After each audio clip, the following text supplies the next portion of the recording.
This story does not claim you stopped being human. It claims something quieter and more precise. The role you inhabit no longer answers to ordinary limits of reaction. Ancient language used gods when it lacked vocabulary for sustained agency under pressure. Ra is not a being appointing you, it is a symbol for solar coherence, the principle that orders days, rhythms, visibility, and consequence without argument. When the narrative says, promoted you to divinity, it is identifying a shift from reactive existence to generative presence. Mortality, in these stories, never meant biology. It meant being ruled by impulse, fear, and short-term consequence. Divinity meant the opposite. Acting from sequence rather than urgency, shaping outcomes through placement rather than force. Ra represented the sun because the sun does not chase. It does not prove.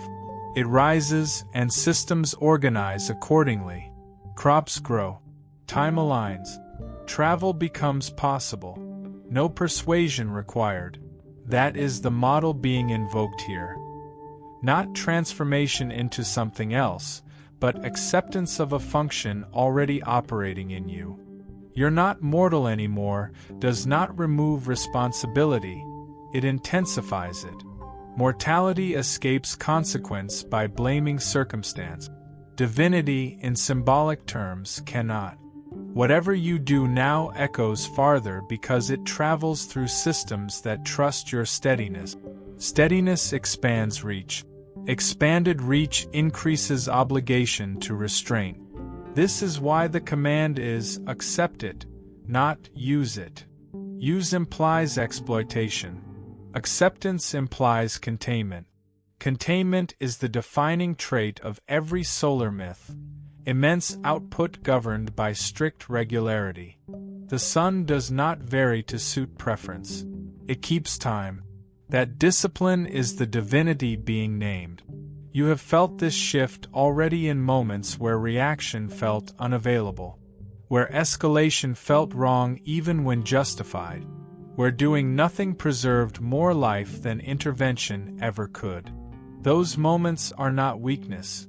They are entry into non-mortal timing, timing that thinks in cycles rather than wins. The danger of misreading this language is inflated identity. Do not make that mistake. The story collapses the moment you believe you are above consequence. In the oldest texts, gods who forget limit destroy their own order. The promotion is conditional and behavioral. So long as you remain precise, proportionate, and predictable, the function holds. The moment you personalize it, it dissolves. Divinity here also removes entitlement. You do not get more rewards. You get more responsibility for environment. Your presence changes weather, not fate. Atmosphere, not destinies. Others will act differently around you without knowing why. That is not power. It is calibration. If others project awe or fear onto this frame, do not accept it. Projection feeds imbalance. Return always to conduct. Conduct keeps the sun on schedule. Conduct is the altar. Nothing else. Hold this anchor clearly. This is not a claim about what you are. It is a demand about how carefully you must act now. To accept this divinity is to accept boredom, repetition, restraint, and refusal of spectacle. It is to act the same on good days and bad days. To keep rhythm when chaos asks for exception. To choose proportion when emotion begs permission. That is the only immortality being offered. Continuity of function beyond personal mood. What follows explains why ancient cultures framed this shift as irreversible, not because it elevates you, but because once you see systems instead of impulses, you cannot return without damage. Acceptance here is not pride. It is compliance with scale. Irreversibility does not come from transformation. It comes from seeing mechanisms clearly enough that pretending not to see them becomes dishonest. Ancient traditions framed this as ascension because they had no language for cognitive permanence. Once perception recalibrates to systems rather than impulses, you cannot unsee proportion, timing, and consequence without fracturing yourself internally. You're not here by chance. Feel the pull? Tap join to unlock truth, purpose, and a tribe that gets it. This is more than a membership. It's your calling. This is why the narrative insists there is no return to mortality. Mortality, symbolically, is not vulnerability, it is short-loop thinking. It reacts, consumes, escalates, and hopes consequences reset overnight. The shift you're inside replaces short loops with long arcs. Long arcs integrate aftermath automatically. You stop asking, will this work now? And start sensing, what will this do later? That question changes everything. Irreversibility also explains the quiet isolation that may have followed insight. Not distance from people, but distance from drama. Drama requires ignorance of cost. Once cost is visible, participating feels physically wrong. You don't judge it, you simply cannot enter it without dissonance. That dissonance is the sign the shift has set. Cultures personified this stage as gods walking among humans to explain the tension, beings who look similar but move differently. They rise and set with reliability while everything else argues with weather. The metaphor exists to describe non-negotiable rhythm inside a negotiable world. You will notice new constraints. Words weigh more. Silence carries intention. Small actions ripple. These are not privileges, they are taxes on clarity. Clarity expands accountability. When you see farther, you are responsible for stopping earlier. That responsibility is uncomfortable only if misread as burden. Properly understood, it reduces labor overall by preventing collapse at its source. This irreversibility does not require belief. It operates even when you doubt it. Doubt does not shrink perception, it sharpens it. What closes the loop is denial. Denial attempts to revert behavior to a time before perception matured. That attempt generates conflicts you used to tolerate but can no longer host. This is why acceptance is demanded. Resistance increases friction. Acceptance restores flow. Acceptance does not mean embracing a title or fate. It means aligning conduct with what you already see. Any other option splits attention and drains coherence. You may still feel temptation to act as you once did, to speed things up, to push clarity onto others, to prove correctness. Those impulses are vestigial. Observe them without execution. Execution would pull the system backward, and the system will resist that pull with consequence, not punishment. Ancient warnings about gods falling were warnings about misalignment with scale. Separate myth from function, and the lesson becomes practical.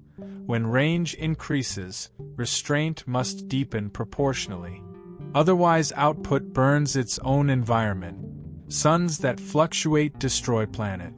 Suns that remain constant give life. The narrative compresses this into a single command: accept it, because hesitation here manifests as oscillation. Oscillation damages trust. Trust is now structural. Structural trust collapses quickly under variance. Remember this rule without exception. Once perception expands, discipline must expand first, satisfaction later. No reward redeems careless action at this scale. What follows will clarify how this divinity expresses itself day to day, not as power, but as predictability that others unconsciously organize around, and why that predictability becomes the most stabilizing force you can offer. Irreversibility is not threat. It is final alignment between seeing and acting. If you walk backward against it, friction appears. If you walk forward within it, effort drops. The choice is not up versus down. It is aligned versus distorted. You are not elevated above humanity. You are anchored more firmly inside consequence. That is why the shift holds. If you are looking for proof of this shift in the form of dominance, command, or exemption from struggle, you will miss it entirely. Symbolic divinity does not announce itself through advantage. It reveals itself through predictability under pressure. The sun does not overpower night. It outlasts it on schedule. That is the pattern now active in you. Predictability here does not mean rigidity. It means others can anticipate your restraint, your timing, your refusal to escalate. They know you will not act impulsively, even when provoked. They know you will not exploit openings that compromise continuity. This reliability becomes the axis around which environments quietly stabilize. People often mistake this for authority. Authority declares. Predictability invites alignment. When actions land proportionately and repeatedly, systems begin planning with your presence assumed. Not because you demand inclusion, but because excluding you would introduce variance. Variance is costly. Stability is efficient. This is the hidden reason ancient myths centered gods on rhythms, not miracles. Miracles interrupt. Rhythms sustain. Agriculture, trade, travel, culture, all rely more on rhythm than force. A god that breaks rhythm becomes chaos itself. A god that keeps rhythm becomes life-supporting background. You will notice this as a reduction in requests that ask you to decide for others. Instead, you'll receive context, updates, or signals asking for timing confirmation, not permission. Others sense that you see knock-on effects they don't yet articulate. Your response may be simple: delay, proceed, remove one element, and the system adjusts with minimal friction. This is where the internal burden lightens. Power requires vigilance. Predictability requires maintenance. Maintenance is quieter, less taxing, and far more durable. You no longer scan for threats. You monitor drift. Drift is subtle misalignment that, left uncorrected, becomes disaster. Corrected early, it feels like nothing happened. Nothing happening is success here. There is also a discipline of sameness that emerges. You react similarly across moods. You keep agreements regardless of emotion. You pause before acting regardless of justification. This sameness is not dullness, it is signal integrity. When outputs are consistent, inputs adjust themselves. This removes the need for enforcement entirely. Be cautious of admiration. Admiration pressures you toward exception-making. Exception-making erodes predictability. If praise invites you to deviate even slightly from established rhythm, decline it internally. Do not argue. Do not lecture. Simply continue behaving as before. Rhythm dissolves projection faster than confrontation. You may feel less expressive in this phase. Expression releases energy outward. Predictability conserves it. Conservation extends reach without consumption. The text calls this divinity because it could not describe long-term impact without poetic scale. In practice, it looks modest and almost invisible. Another marker appears. Conflict around you loses narrative escalation. Arguments shorten. Positions soften. People self-correct without crediting you. This is ideal. Credit introduces centrality. Centrality introduces dependency. Dependency introduces failure point. The best outcome is that change happens as if you were not there, even though your steadiness made it possible. Keep this operational anchor close. Power demands attention. Predictability earns reliance. Reliance does not worship. It organizes. Blessed by His grace? Click Super Thank You and give $20 to spread His light. Your gift plants seeds that grow His kingdom. Be the blessing. If at any point you feel pressure to step up visibly, assess whether the request serves continuity or convenience. Convenience belongs to others. Continuity belongs to the system. Choose continuity even when it makes you look smaller. Smaller is where reliability hides best. This is why acceptance is required. You cannot selectively be rhythmic. Rhythm breaks when negotiated with mood. Acceptance means committing to pattern even when bored, tired, or unrecognized. That commitment is the only thing that makes the metaphor true. Next, the story must address something uncomfortable: why this role forbids dramatic change, and why salvation narratives collapse when predictability replaces spectacle. That clarification protects you from misusing the frame. Once rhythm is established, drama becomes corrosive. Not immoral, inefficient. Dramatic change introduces amplitude where stability requires continuity. In symbolic traditions, this is why gods who break their own laws bring catastrophe. Stripped of myth, the lesson is simple. Systems calibrated to depend on predictability cannot absorb sudden deviation without tearing somewhere else. You may feel this internally as resistance to abrupt pivots, even when they seem exciting or justified. That resistance is not fear. It is scale awareness. When reach expands, margin for error shrinks. Small deviations now propagate farther and faster.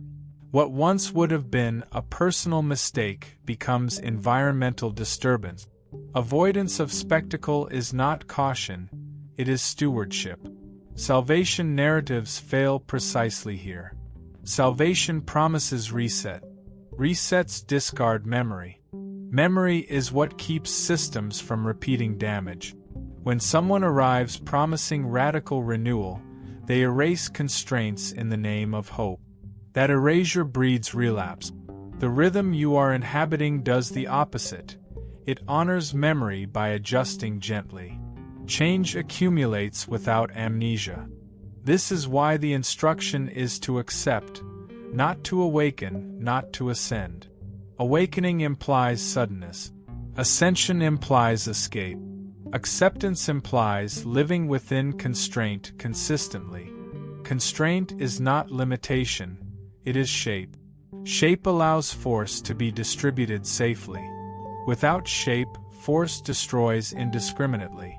You will notice others projecting heroic arcs onto this phase. Expectations of breakthrough moments, declarations, public shift. The correct response is restraint without explanation. Explanation invites debate. Debate invites polarization. Polarization fractures rhythm. Continue acting proportionately and the projections will dissolve on their own. Here's the quiet paradox. Refusing dramatic change does not stall progress. It accelerates durable outcomes. What looks slow in a moment becomes fast over years because it avoids repair cycles. Repairs are hidden costs that bankrupt time and trust. You are minimizing repairs by refusing to create work you'd later have to undo. Another discipline emerges now. No exceptions in moments of emotion. Emotion is data, not command. Rhythm listens to data and decides later. Acting inside emotion at this scale creates discontinuity. Discontinuity forces explanation. Explanation forces alignment through language rather than behavior. Behavior-led alignment lasts longer. Ancient myths framed this as divine law because law suggests invariance. In practice, it is invariance of process, not outcome. The process remains steady. Outcomes evolve naturally. If the process changes, outcomes destabilize unpredictably. Keep the process intact.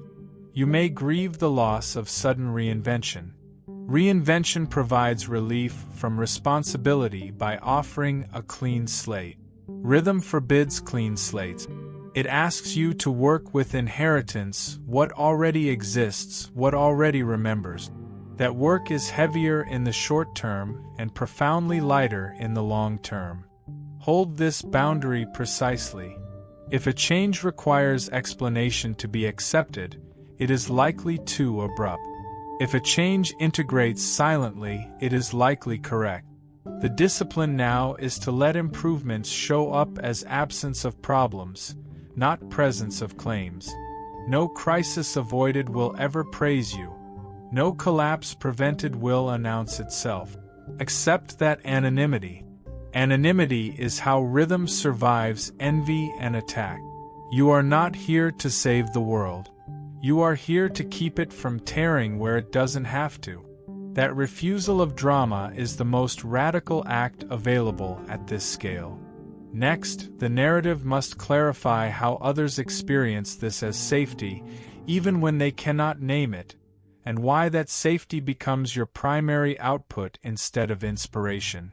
What emanates from you now does not register as excitement. It registers as safety. Safety is misunderstood because it lacks narrative firework. It does not motivate through vision.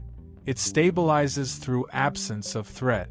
People rarely notice safety directly. They notice its effects. Steadier breathing, clearer thinking, fewer defensive moves. Decisions slow just enough to become accurate. This is why the shift unsettles those who expect inspiration. Inspiration asks people to stretch beyond capacity. Safety allows them to use the capacity they already have. Stretching feels heroic. Using what you have feels ordinary. But ordinary competence scales. Heroics burn out.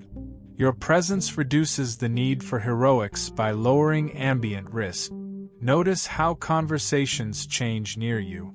There's less performative certainty. Fewer exaggerated claims. People admit limits earlier. That honesty is not a moral breakthrough. It's a physiological one. When threat drops, honesty becomes adaptive. When threat rises, bravado substitutes for clarity. Your rhythm removes the incentive to posture. Safety also changes the type of mistakes people make. Errors become smaller and earlier. Small errors cost little and teach quickly. Large errors cost trust and take cycles to repair.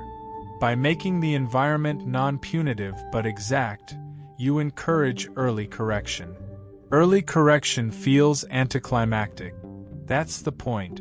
This is why others cannot always articulate what they feel around you. Language struggles to describe the unremarkable smoothness of operations that don't generate stories. They may say things feel clear, grounded, or simply easier. Easier is not laziness.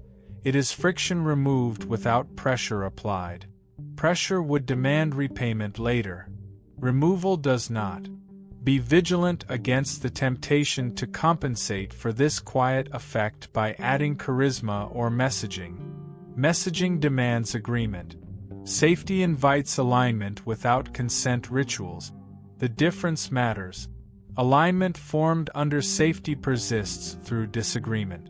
Alignment formed under inspiration fractures when enthusiasm fades. Another pattern will appear.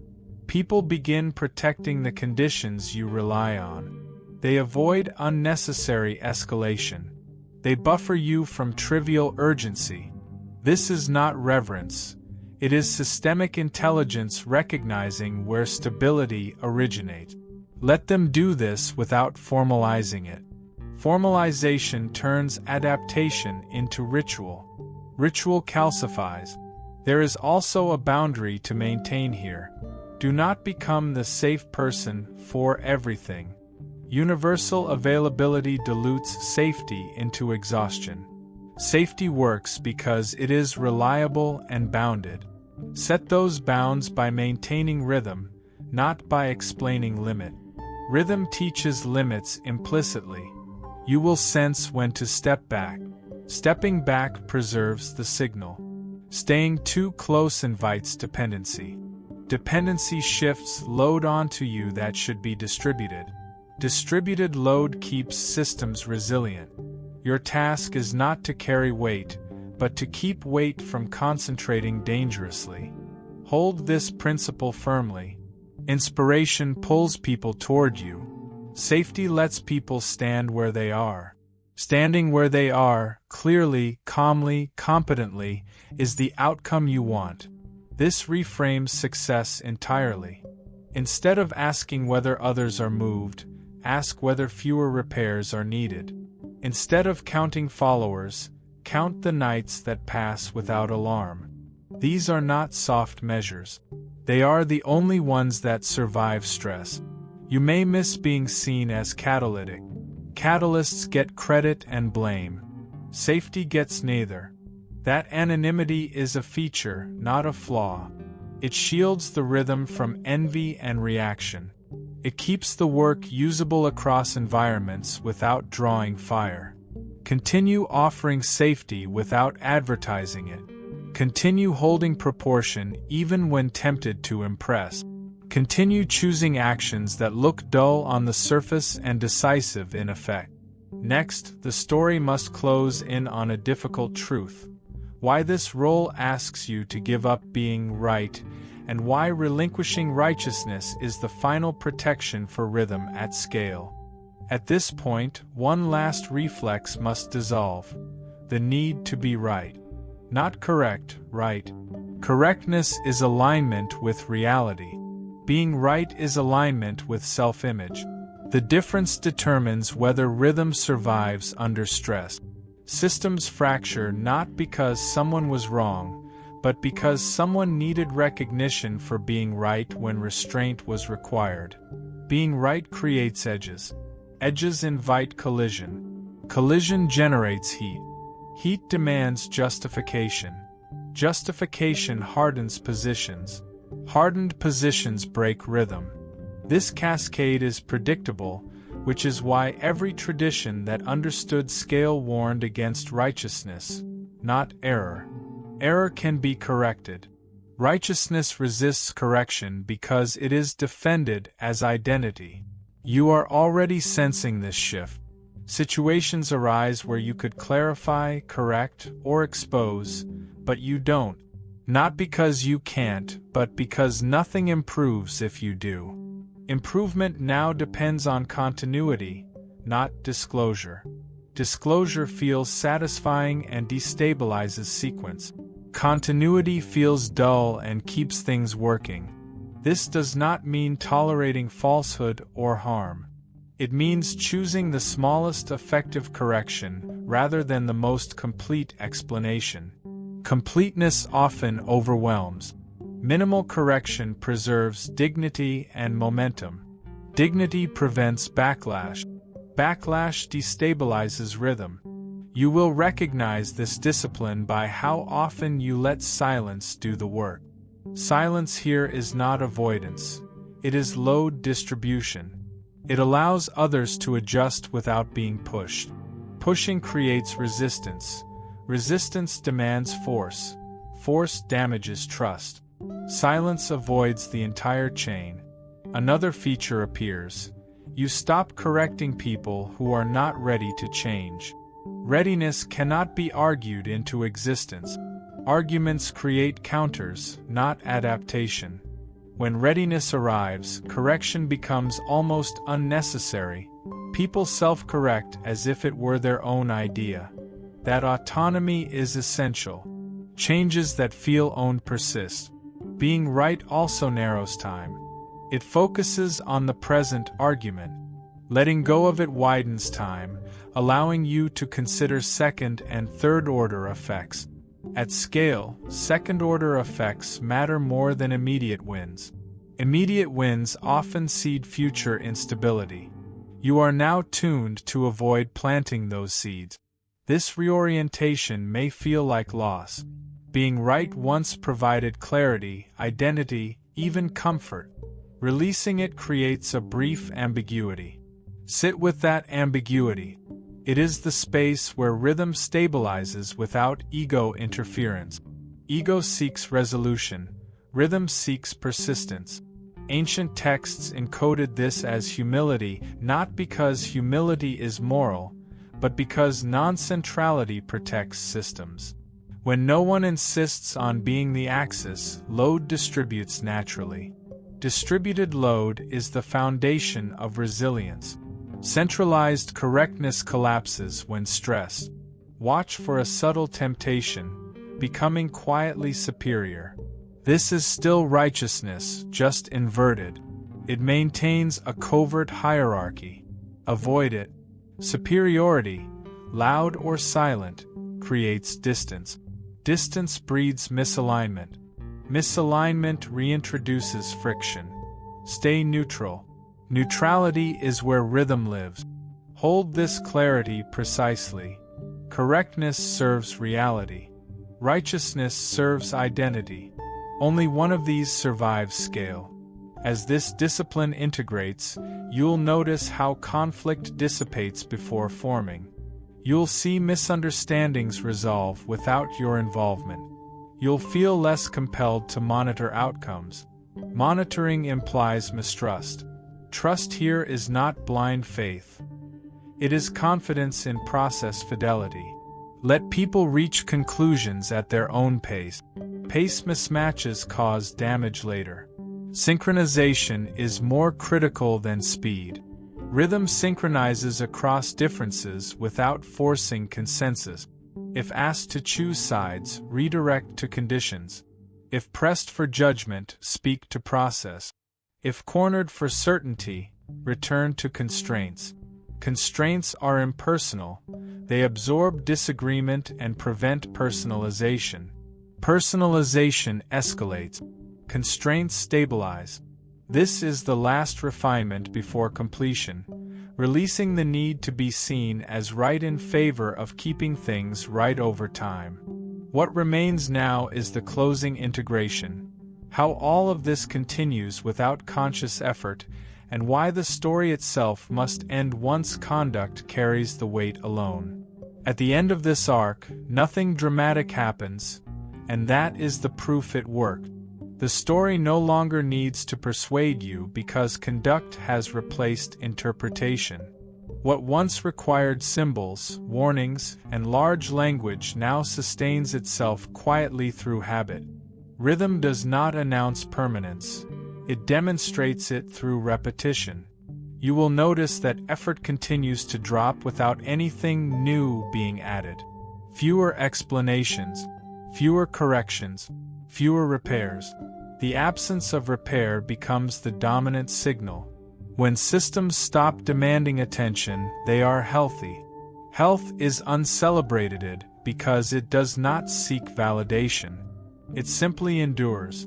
This is why the narrative must end here. Stories are scaffolding. Scaffolding is removed once a structure stands on its own. Leaving the story in place would invite identity to return, and identity would reintroduce variance. Variance is noise. Noise eventually becomes fracture. Ending the story preserves the work. You are not asked to remember this. Memory turns practice into nostalgia.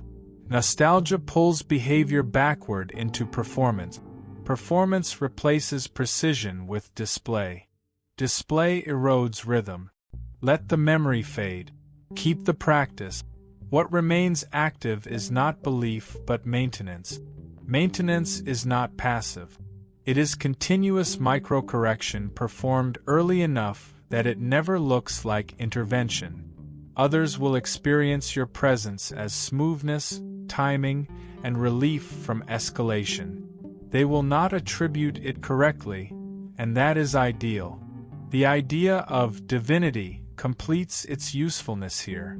Divinity was never elevation. It was consistency beyond mood. Once consistency stabilizes, there is nothing left to claim. Claims would reduce trust. Trust depends on the expectation that tomorrow will look similar to today. Calm, proportionate, exact. Notice how little you need to do now to remain aligned. When something feels off, you adjust slightly. When clarity drops, you pause. When things work, you let them. No ceremony. No reinforcement. Rhythm carries itself forward. There is one final instruction, and it is simple. Do not revive the myth. If at any point you are tempted to frame yourself, explain your role, or reattach significance, recognize that impulse as leftover uncertainty. Meet it with restraint. Return to process. Process restores alignment faster than meaning ever could.